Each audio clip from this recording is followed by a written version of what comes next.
کیا حکومت نے کراچی پورٹ بیچ دیا؟ تفصیلات کے مطابق ابوظہبی پورٹس نے پاکستان انٹرنیشنل کنٹینر ٹرمینلز کا انتظامی کنٹرول حاصل کرنے کے لیے کراچی پورٹ ٹرسٹ کے ساتھ ایک معاہدہ کیا ہے۔ اس حوالے سے مختلف خبریں زیر گردش ہیں کہ شاید پاکستان نے پورا Karachi port Abu Dhabi ports group کے حوالے کر دیا ہے۔ کراچی پورٹ کے 2 ٹرمینلز کا انتظامی کنٹرول 50 سال کے لیے ابوظہبی پورٹ گروپ کو سونپ دیا گیا۔ کراچی گیٹ وے ٹرمینل لمیٹڈ کراچی پورٹ کی ایسٹ وارف پورٹ کی برت نمبر 6 سے 9 پر مشتمل ہے۔ معاہدے کے تحت پاکستان انٹرنیشنل کنٹینر ٹرمینلز کا نام بدل کر کراچی گیٹ وے ٹرمینل لمیٹڈ رکھ دیا جائے گا۔ معاہدے کے تحت سرمایہ کاری کا دورانیہ 10 سال ہے۔ بڑا حصہ 2026 میں انویسٹ کیا جائے گا، لیکن ماہرین کے خیال میں اس معاہدے سے پاکستان کو بہت سے فوائد حاصل ہوں گے۔ نئی سرمایہ کاری سے 8500 کنٹینرز لانے والے پوسٹ پینامیکس جہاز بھی لنگر انداز ہو سکیں گے اور ایک ٹائم میں 2 جہاز لنگر انداز ہو سکیں گے۔ ٹرمینل کو جدید بنانے پر $22 کروڑ خرچ ہوں گے اور 10 سال میں $1.8 ارب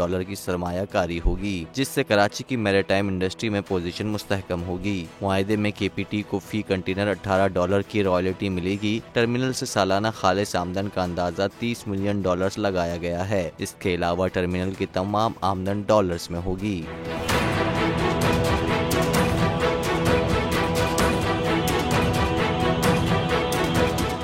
عید الاضحیٰ پر قربانی کے لیے احتیاطی تدابیر۔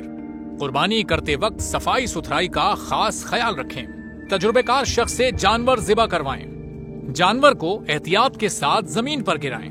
جانور ذبح کرتے وقت اپنے آپ کو زخم لگنے سے بچائیں۔ قربانی کرتے وقت تمام اسلامی اصولوں کو ملحوظ خاطر رکھیں۔ قربانی کے بعد خون پر چونا ڈالیں۔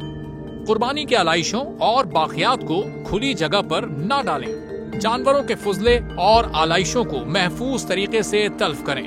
گندگی پھیلانے سے گریز کریں اور حکومتی ہدایات پر عمل کریں۔ احتیاط اور صفائی سب سے اہم ہے۔ اپنے ملک کو صاف رکھیں اور پاکستان کو بدلیں بول کے ساتھ۔ بول کی صفائی مہم کا حصہ بننے کے لیے ابھی اس نمبر پر رابطہ کریں 0337 0310 377 تاکہ بول آپ کی شکایات متعلقہ اداروں تک پہنچا سکے۔